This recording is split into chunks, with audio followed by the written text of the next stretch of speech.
저와 여러분은 누구나 다 세상을 떠나게 될 텐데 세상을 떠날 때 사람들이 대부분 많이 후회를 한다고 그래요.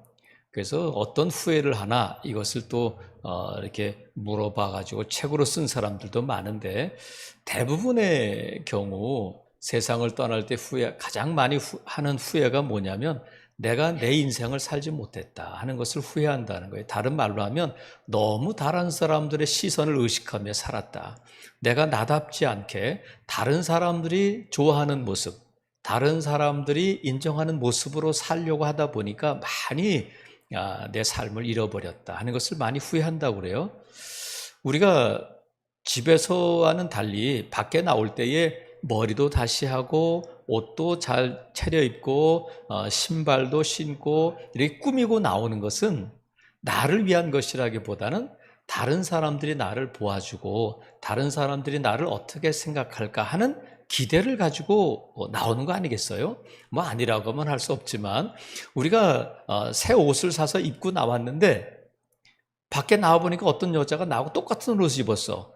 그러면 기분이 좋아지는 것이 아니라 빨리 들어가서 다른 옷을 갈아입고 나온단 말이죠. 기분 나쁘다는 거예요.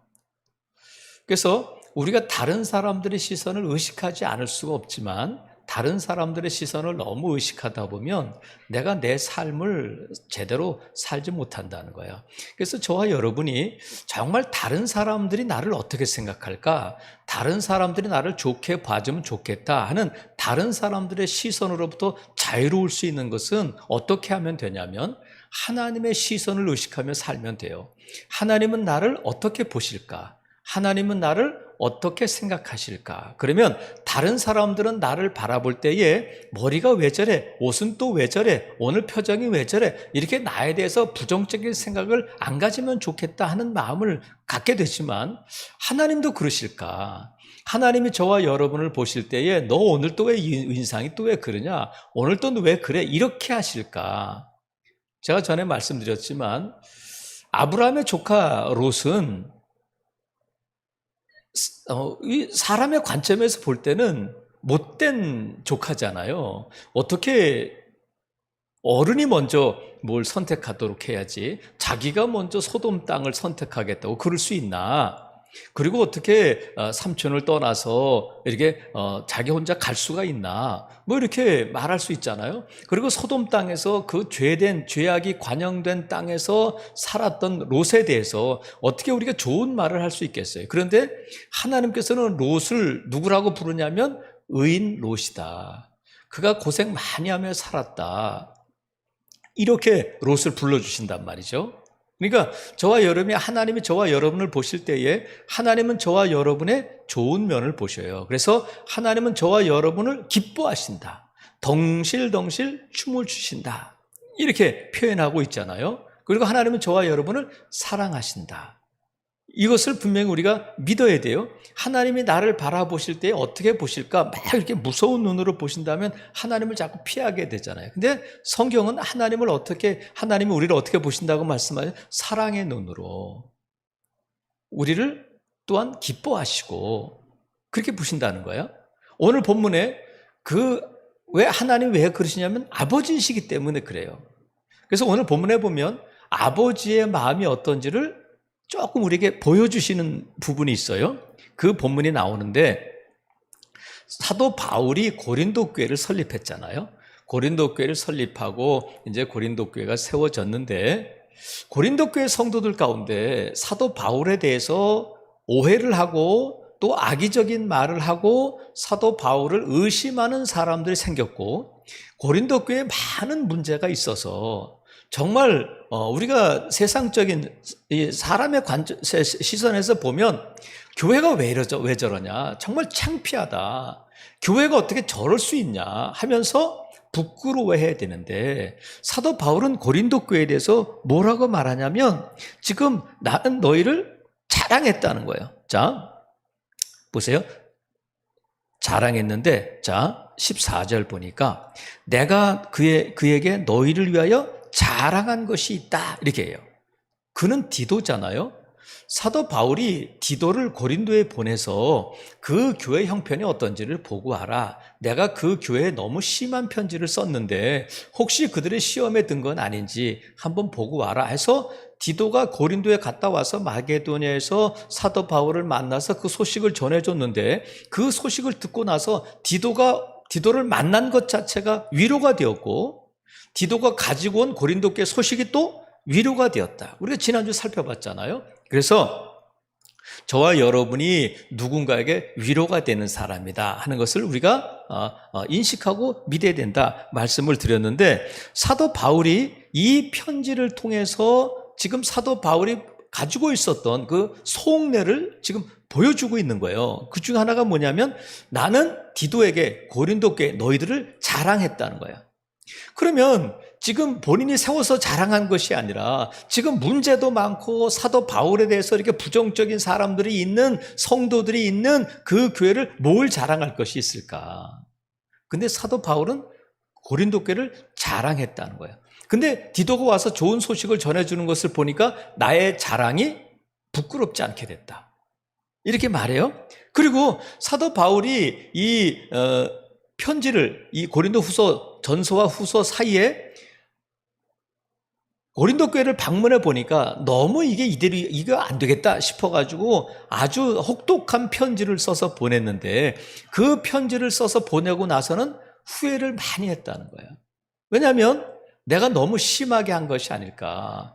이 사람들이, 이 성도들이 이 편지를 받고 시험에 드는 것은 아닐까 하면서 후회하고, 또 그 마음에 후회가 밀려왔다는 거예요. 이게 아버지의 마음이잖아요. 아버지나 어머니나 부모는 자녀들을 혼내줄 때가 있잖아요. 그런데 자녀들이 못 되라고, 자녀들이 너는 내 아들이 아니면 좋겠다 해서 혼내는 부모는 없잖아요. 저도 애들을 이렇게 때려본 기억이 있습니다만, 때리고 나면 마음이 너무 불편한 거야. 잠을 제대로 못 자는 거죠. 눈물 흘리고 잠들어 있는 녀석을 어루만지기도 하고, 아유 왜 그랬어, 미안하다, 이렇게 말하기도 한단 말이죠. 그래서 이게 아버지의 마음인 거예요. 하나님이 저와 여러분에 대해서 야단치고 어렵게 만들려고 하는 것은 하나님의 본심이 아니라는 거예요. 이걸 우리가 알고 있어야 돼요. 그래서 이런 하나님에 대한 시선을 바르게 갖고 있어야 된다. 너무 사람들의 시선을 의식하지 말고 그래야 되는데, 하나님께서는 우리를 불편하게 하고 어렵게 하고 우리를 고생시키는 것이 하나님의 본심이 아닌데, 사도 바울이 그 아버지의 마음을 갖고 있는 거잖아요. 사도 바울의 마음이 하나님의 마음이다. 그래서 여러분, 바울이 나는 그 편지를 보내고 나서 후회를 했다. 괜히 보냈나? 너무 심하게 편지를 썼나? 후회를 했었는데, 디도를 통해서 고린도 교회 소식을 들으니까 그 후회가 기쁨이 됐다는 거야. 그 후회가 오히려 기쁨이 됐는데, 왜 그러냐면 디도를 통해서 어떤 소식을 들었느냐면, 자 15절에 보세요. 그가 너희 모든 사람들이 두려움과 떨므로 자기를 영접하여 순종했다는 거예요. 디도가 바울의 편지를 가지고, 바울의 이 마음을 가지고 고린도에 갔을 때에 왜 왔어요? 필요 없어요, 이런 것이 아니라 디도를 영접했다는 거예요. 그것은 바울을 영접했다는 거잖아요. 그러니까 이 디도를 영접했다는 것을 듣고는 기뻐했을 뿐만 아니라 그 디도를 통해서 소식을 듣게 됐는데, 어떤 소식을 들었느냐면 고린도 교회 성도들이 시험에 빠진 것이 아니라 회개에 이르렀다는 거예요. 회개하고 구원에 이르게 됐다는 거예요. 그래서 어떻게 그들이 이렇게 회개에 이르게 될 수 있었느냐면, 사도 바울의 그 혹독한 편지가 그들에게 근심이 되었다. 근데 어떤 근심이냐면 하나님의 뜻에 맞는, 하나님의 뜻대로 하는 근심을 갖게 됐다는 거예요. 염려, 근심은 누구에게나 있잖아요. 그런데 근심에, 염려에 두 가지가 있는데, 먼저는 세상 근심이 있어요. 세상 염려가 있단 말이죠. 세상 살다 보면 세상 것들에 대해서 우리가 갖게 되는 염려와 근심이 있는데, 성경은 이 세상 근심을 뭐라고 말씀하냐면 잠언 17장 22절에 보니까 마음의 심령의 근심이 뼈를 마르게 한다는 거예요. 뼈를 마르게 한다. 근데 오늘 본문에서는 더 심하게 10절에 보니까 하나님의 뜻대로 하는 근심은 후회할 것이 없는 구원에 이르게 하지만 세상 근심은 어디에 이르게 한다고요? 사망을 이룬다는 거야. 뼈를 마르게 하고 사망에 이르게 된다. 그러니까 세상 근심을 하라는 거예요? 말라는 거예요? 하지 말라는 거야.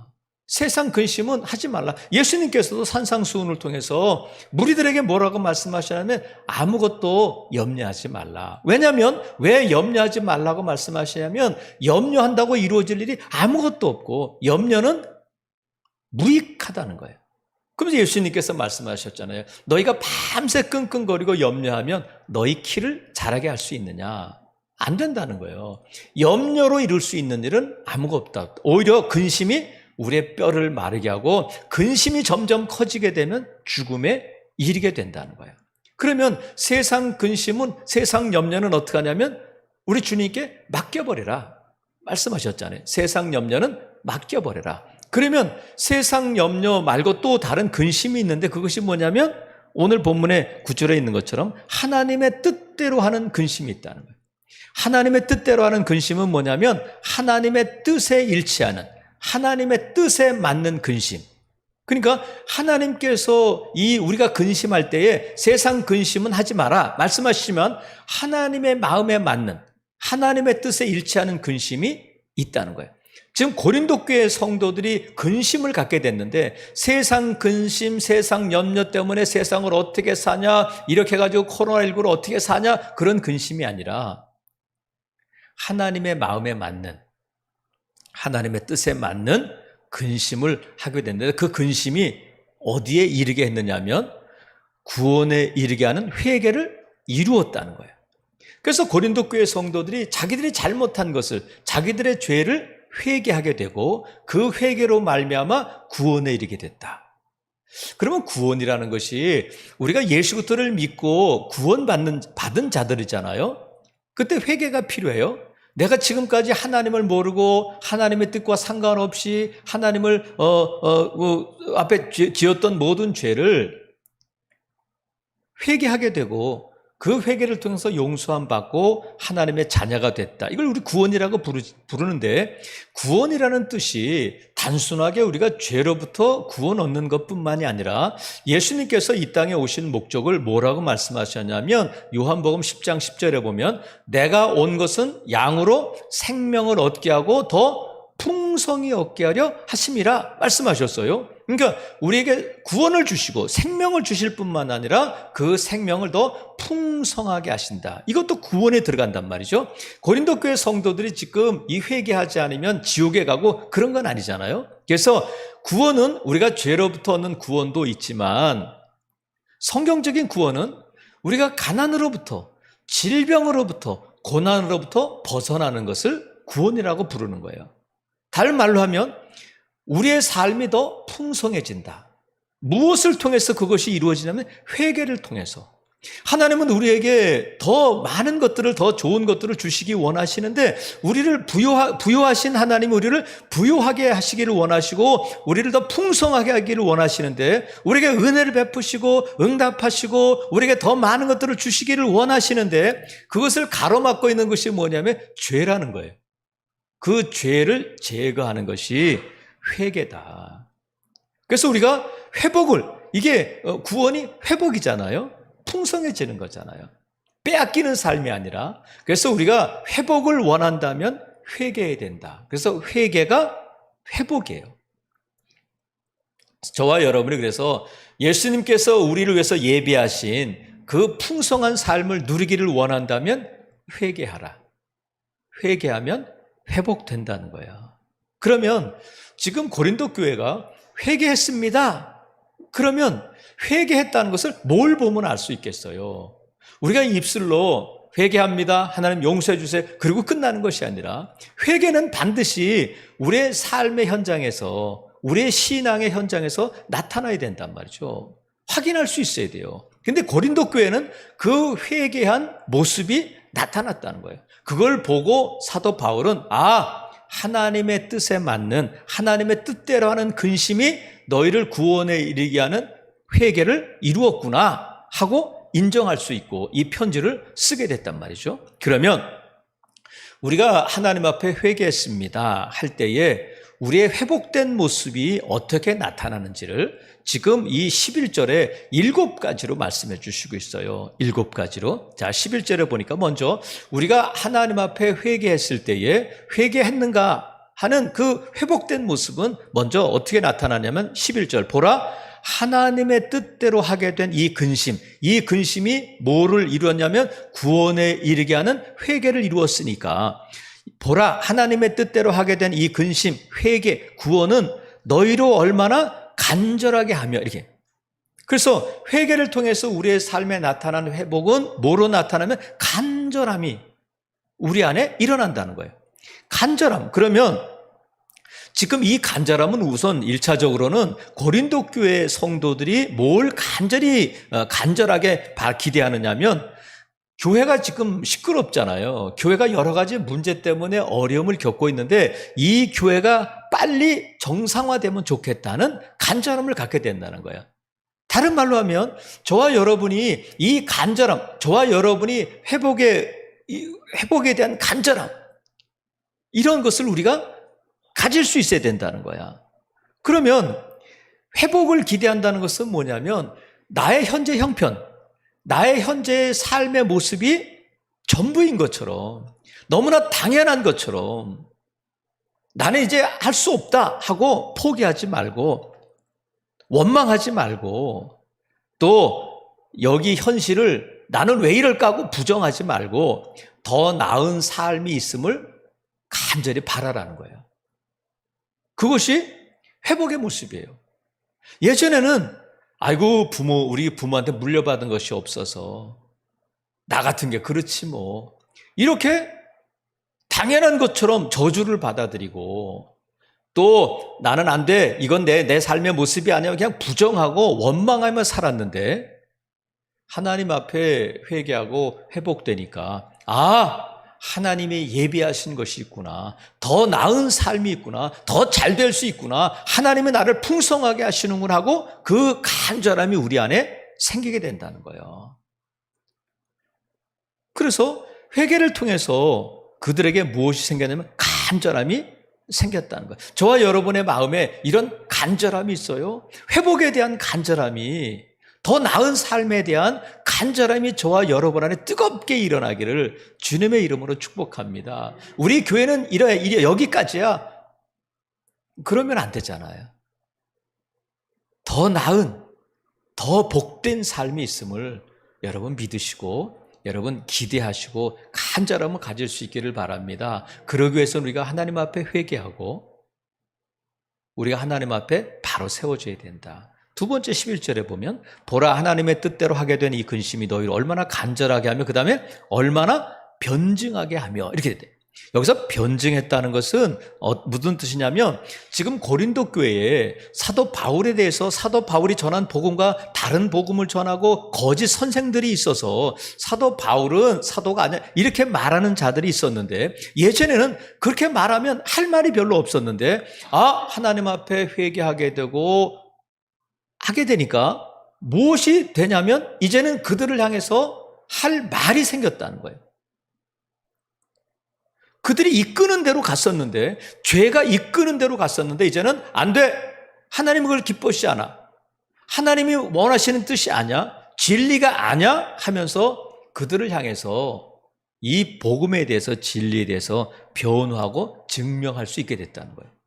그러니까 여러분이 우리의 삶이 회복될 때에는 예전에는 죄가 이끄는 대로 무작정 그냥 끌려다녔는데 이제는 안 돼. 거부할 수 있게 되고 왜 안 되냐면 하나님이 나를 사랑하셔. 하나님이 그 죄를 미워하셔. 나는 하나님의 자녀야. 이렇게 분명한 이유를 밝힐 수 있게 됐다는 거예요. 이게 회복된 모습이에요. 예전에는 죄에 대해서 사탄에 대해서 악한 영들이 너 죄 졌잖아. 너 또 그랬잖아. 그럴 때마다 깨갱하고 그러면 그렇지 뭐. 이랬었는데 이제는 아니야. 예수님이 십자가에서 나의 죄를 용서해 주셨어. 나는 하나님의 자녀야. 이렇게 분명하게 말할 수 있게 됐다는 거예요. 이게 회복된 모습인 줄로 여러분 믿으시기를 바라요. 그래서 우리가 이 죄에 대해서 거부하게 되고 이 죄에 대해서, 이 사탄에 대해서 분명히 말할 수 있게 됐다는 거야. 그 다음에 세 번째는 보면 너희로 얼마나 간절하게 하며 얼마나 변증하게 하며, 그 다음에 세 번째 얼마나 분하게 했느냐. 분하다. 화가 난다는 거야. 뭐가 화가 나냐면 지금 교회가 여러 가지 혼란에 있을 때 그것이 어떤 건지 몰랐는데 이제 돌아보니까 그건 정말 잘못된 거구나. 교회는 그러면 안 되는구나 하고 예전에 그 모습을 생각하면 화가 난다는 거. 왜 그랬을까?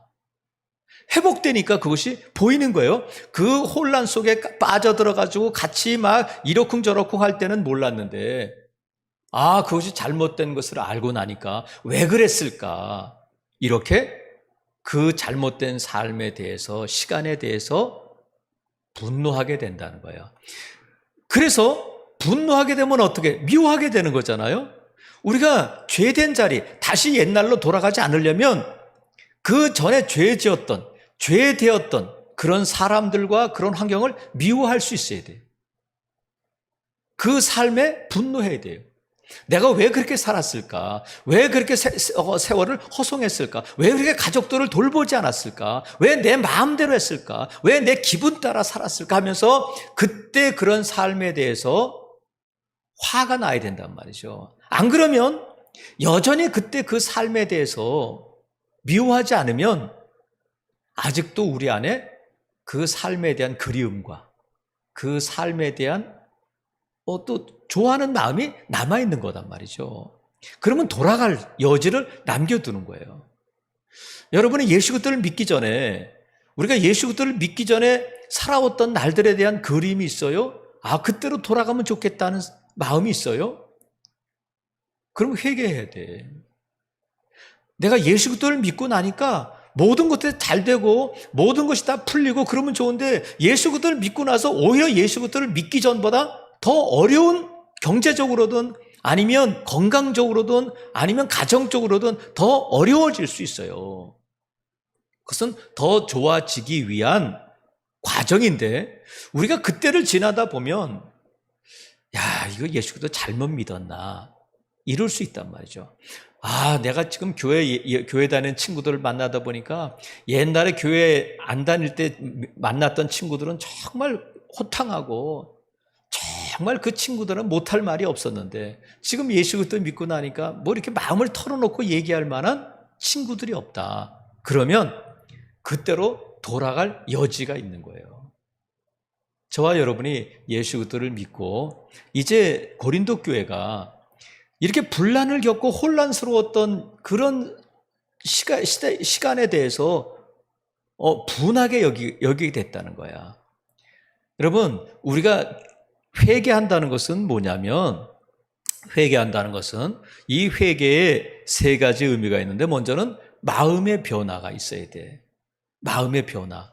예전에는 그것을 좋아했었는데 이제는 그것을 미워하게 되고 이제는 그것을 싫어하게 되고 거부하게 되는, 일단 마음의 변화. 마음에서부터 이제는 만나기 싫다. 이제는 거기 가기 싫다. 이제는 보기 싫다. 이런 마음의 변화가 있어야 되고 그것으로 끝나는 것이 아니라 죄로부터 전환되어서 바른 길로 나가야 되는데, 회개의 또 다른 뜻이 뭐냐면 길을 돌이킨다는 거예요.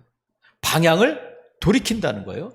그래서 예전에 이쪽 길로 가던, 하나님을 등지고 가던 사람이 하나님을 마주보고 가는 이런 삶의 회개가 돌이킨다는 거예요.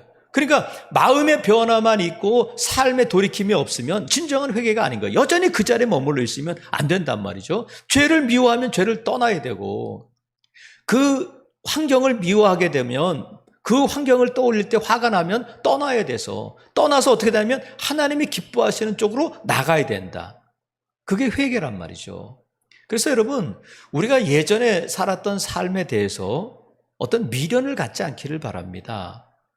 우리 안에 더 좋은 삶이 있음을 믿으시고, 지금 고린도 교회가 품었던 그 분한 마음이 저와 여러분에게 그것을 거룩한 분노로 가잖아요.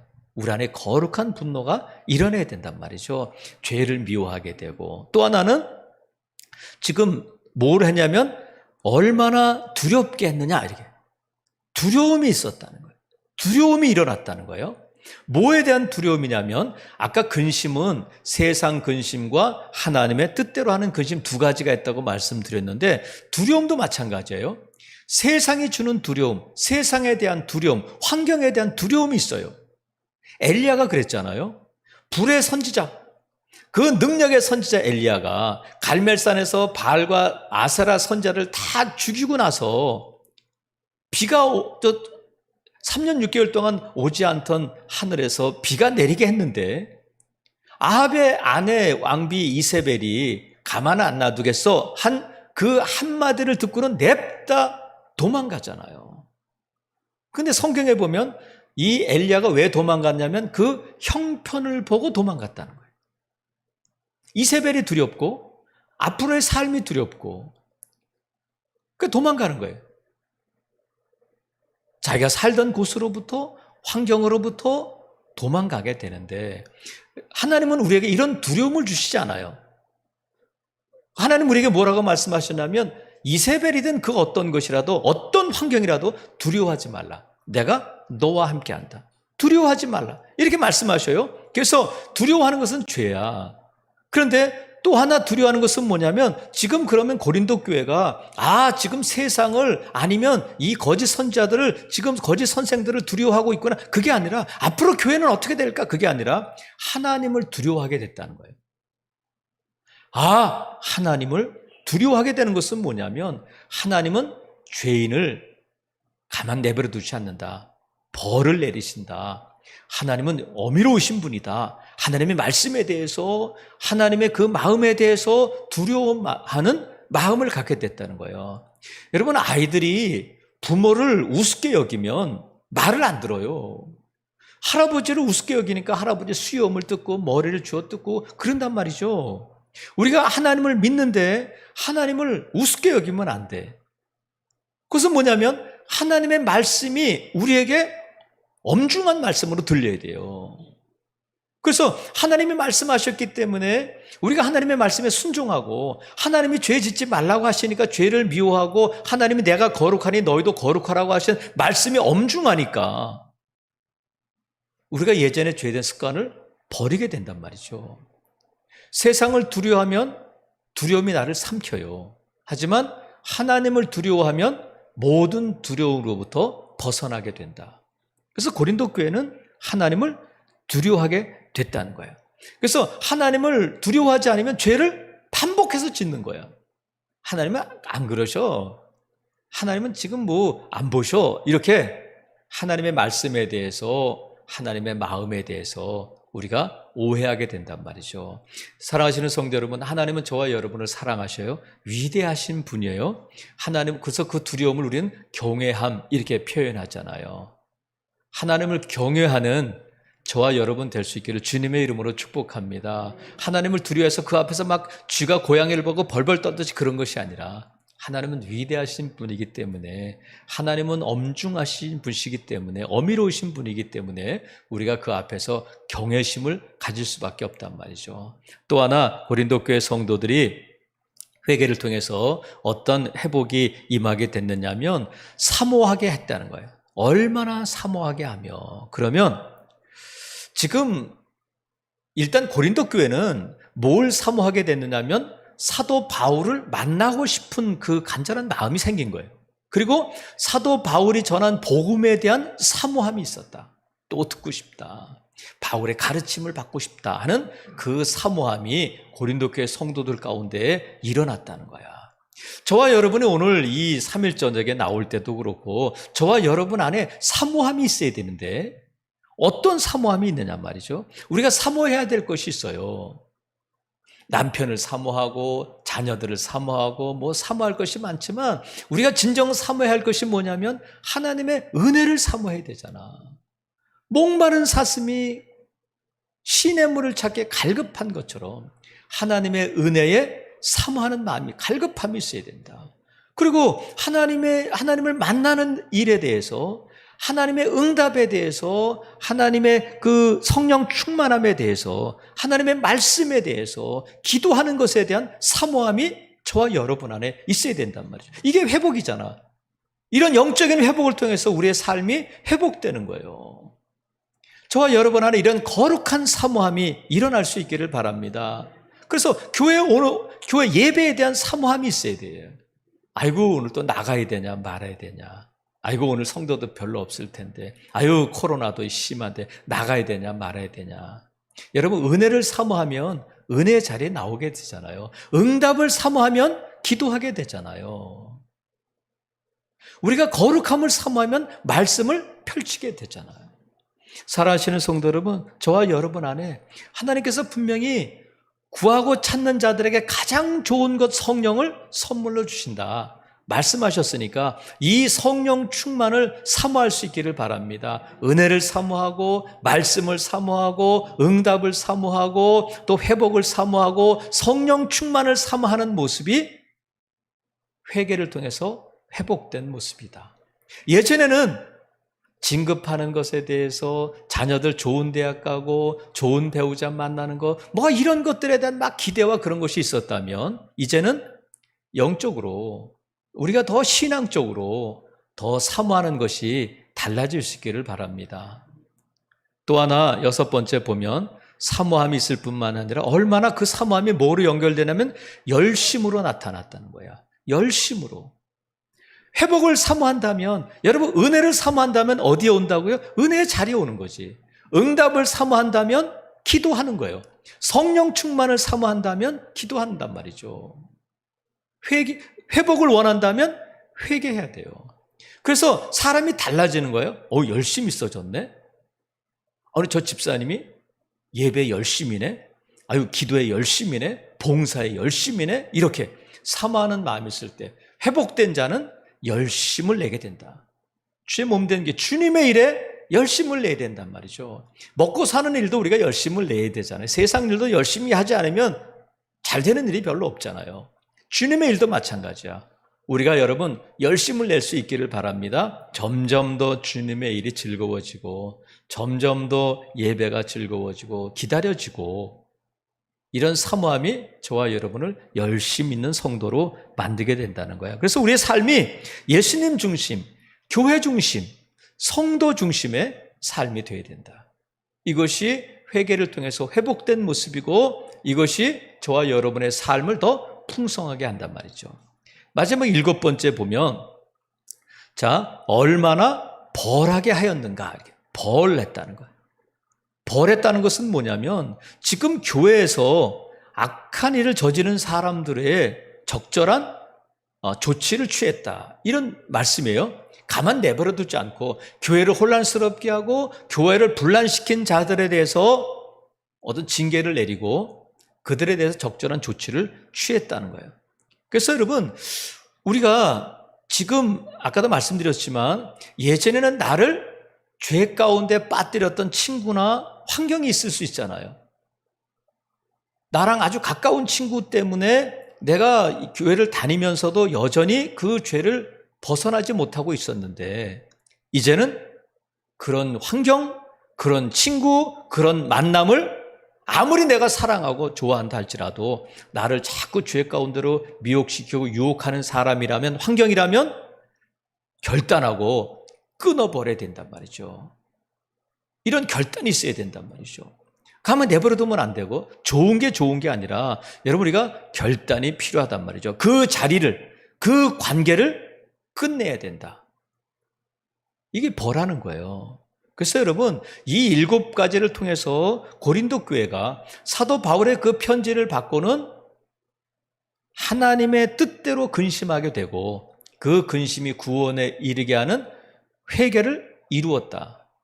그래서 그 소식을 들은 사도 바울이 후회했었지만 이제는 그 후회가 오히려 기쁨이 됐다. 나에게 위로가 됐다. 하나님의 위로잖아요. 살아시는 성도 여러분, 저도 마찬가지고 누구나 다 나의 약점이나 나의 단점을 지적하면 할렐루야 아멘 하는 사람은 없어요. 다 기분 나빠해.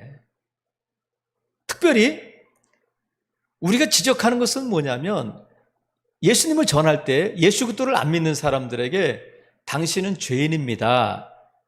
사형리를 통해서 복음을 전할 때 먼저 그러잖아요. 그러면 아이들까지도 요새는요, 초등학교에 다니는 아이들도 너는 죄인이야 말하면 화를 버럭 내요. 막 대들어요. 아줌마, 아저씨, 내가 왜 죄인이에요? 막 대들어요. 그러니까 자기가 죄인이란 말은 인정하려고 하지 않아. 근데 저와 여러분은 어떻게 이 자리에 있느냐면 내가 죄인이라는 것을 하나님이 성령을 통해서 깨닫게 해주신 거야. 아, 그 말씀이 당신은 죄예요. 당신은 죄를 지어서 지옥에 가요. 다 하나님이 당신을 사랑하셔서 예수님을 보내주셨어요. 그것이 복음이 내 안에 들어오고 내가 그 복음을 받아들이게 되고 믿게 돼서 하나님의 자녀가 되었단 말이죠. 이것이 하나님의 은혜인데 이렇게 구원받은 저와 여러분이 그러면 죄로부터 자유로우냐면 그렇지 않아요.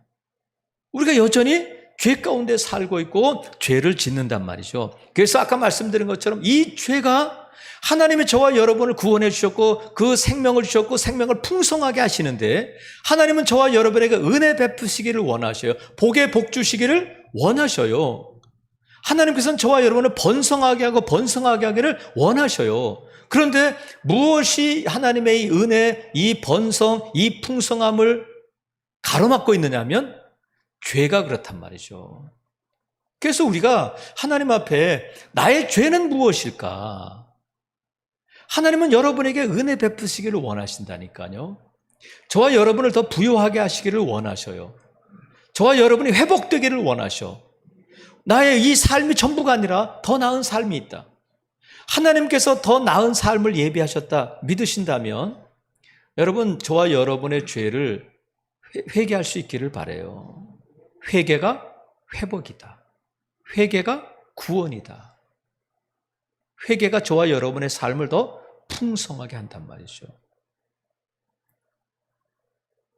아무쪼록 저와 여러분이 오늘 이 하나님의 부유함, 은혜, 응답 그것을 사모하시면서 내 안에 있는 여전히 해결되지 못한 죄의 문제가 있다면 마음으로 먼저 여러분 돌이키시고 또 그 자리를 떠나고 그것을 정리하고 결단하고 하나님을 향해 돌이킴으로 온전한 회개를 이루시고 하나님의 이 풍성함을 누리는 저와 여러분 될 수 있기를 주님의 이름으로 축복합니다. 아멘.